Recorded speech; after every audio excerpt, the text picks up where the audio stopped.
Réduire ses impôts en achetant un produit d'occasion. C'est l'idée proposée par 2 chefs d'entreprise.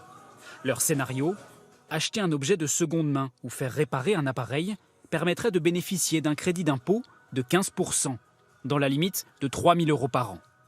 Par exemple, pour une table payée 50 €, l'acheteur pourrait déduire 7,50 € de ses impôts. Dans ce magasin où 80% des produits sont d'occasion, l'idée séduit les clients. Ça va inciter les gens à consommer d'une manière différente.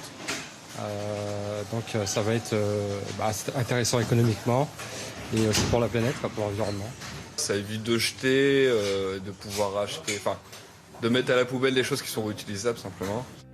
Encourager l'acquisition de produits d'occasion pour freiner la production de millions d'appareils neufs chaque année. Des cafetières, des télévisions, des machines à laver, des téléphones que l'on n'aurait plus besoin de fabriquer. Une manière de dire stop à la surconsommation. Vraiment des mesures qu'on soutient qui vont dans le bon sens, qui vont permettre à de plus en plus de gens d'accéder à une consommation plus responsable et aussi inciter à ce genre de pratiques.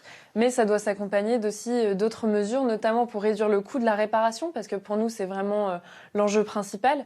L'idée a germé dans la tête du directeur d'un célèbre site de petites annonces. Bénéfique pour la planète, sans doute aussi pour ses affaires. Mais il promet que le dispositif profiterait à d'autres secteurs que le marché de l'occasion.